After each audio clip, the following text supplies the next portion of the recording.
Yon, what's up mga kagaston? So, magandang araw sa inyo.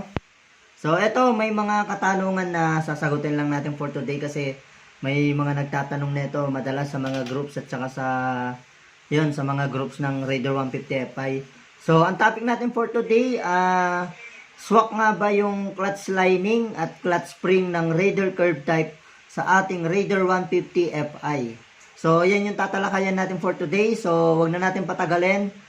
Umpisahan na natin.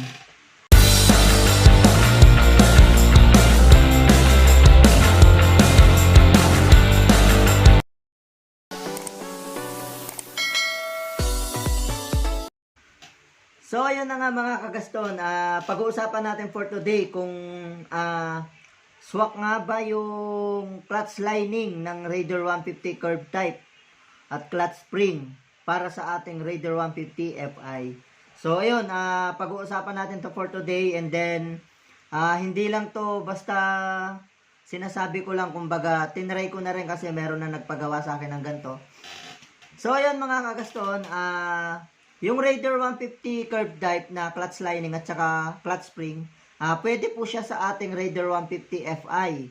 Ngayon, paano ko naman nasabi na pwede siya? Last time kasi, siguro mga 2 days or 3 days ago, nagpagawa sa akin yung Vice President natin dito sa Pampanga, sa RRFC Chapter Pampanga.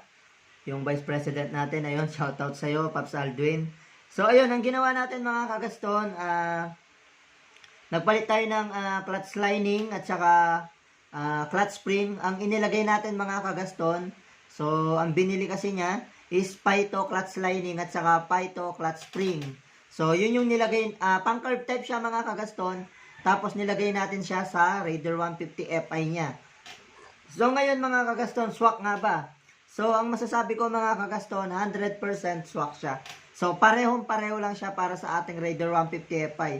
Ang alam ko mga kagaston, ang magkaiba nila yung clutch plate. Yung clutch plate mga kagaston, hindi siya tulad ng Raider Fi. So, alam ko yun yung hindi sila pareho. Pero pagdating sa clutch lining and then clutch spring, parehong-pareho lang sila mga kagaston. So, salpakan lang siya. Yung clutch spring na Pyto at saka clutch lining na pang curve type. So, parehong-pareho siya mga kagaston. Swak sa ating Raider 150 Fi. So, ngayon may mga nagtatanong din sa akin mga kagaston, tuwing kailan ba dapat magpalit ng clutch lining? So, ang pagpapalit ng clutch lining mga kagaston, para sa kahit anong motor pa yan mga kagaston, kapag ang motor mo is mararamdaman mo is sliding na siya, it's yung kailangan i-rev mo muna siya or igagas mo muna tapos hindi siya agad umaalis. Yun yung tinatag na ano na siya, sliding.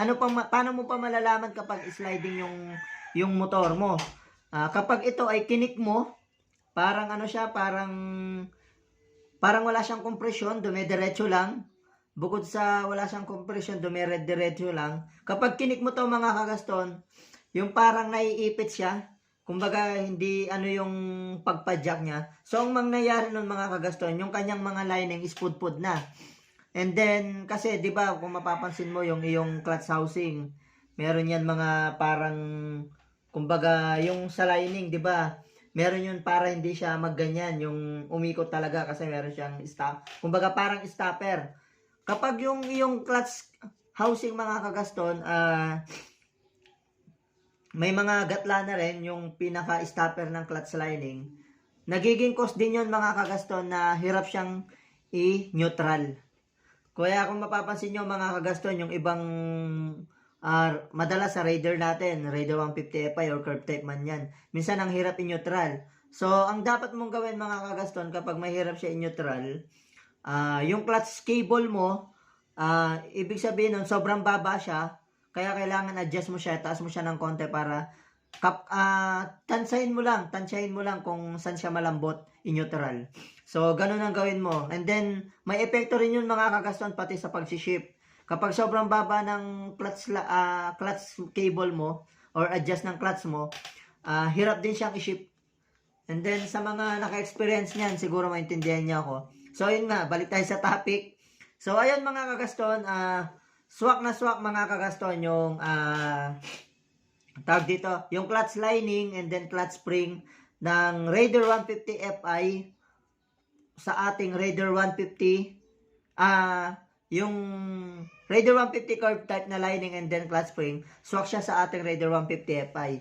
And then yung push plate, alam ko hindi sila pareho kasi iba yung lagayan ng bearing ng Raider 150 Fi sa Raider 150, tawag dito, 150 curve type.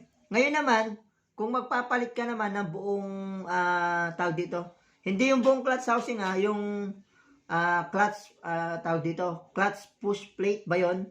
At saka yung mismong lagayan ng mga lining, pwede mo naman palitan ng buo yun mga kagaston. Except sa clutch housing, alam ko yung clutch housing ng Raider 150 Fi at saka Raider 150 curve type is hindi sila pareho. Hindi ko sure kung hindi sila magsinlaki or dun sa mga ngipin nila. Kasi may nangyari na ganyan na yung isang customer natin or friend natin sa Facebook na nasira yung clutch housing niya and then yun nga, medyo nahirapan maghanap ng clutch housing and then napakamahal po ng clutch housing ng Raider 150 Fi. So buti nakuha pa siya sa machine shop kasi ang nangyari yung pinaka-bushing sa gitna ng clutch housing is nag-lock.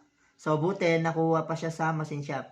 So ayun nga, ulitin ko lang ulit mga kagaston para sa mga disclaimer na nagsasabi na paulit-ulit ako. Wala akong paki sa inyo. Basta ako nagsishare lang ako ng idea kung ano lang yung mga na-experience and then na-try ko na sa pagmemekaniko. Yun, sa mga nagbabalak magpalit ng clutch lining, kung wala kang mabiling clutch lining ng pang Raider Fi, pwede mong ilagay yung pang Raider curve type. Kahit anong brand pa yan. Pitch Bike, Paito, Stock, LHK yan, RS8. Kahit anong brand pa yan ng clutch lining ng Raider curve type, pwede sa Raider Fi natin.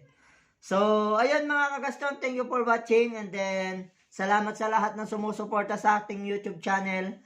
And then sisikapin natin this year sana makapagpatayo tayo ng shop kahit medyo maliit lang. At least meron po tayong pwesto sa mga gustong magpagawa o gustong dumayo.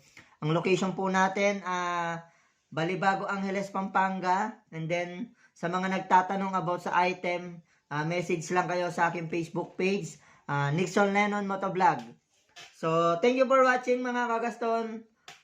God bless sa inyo.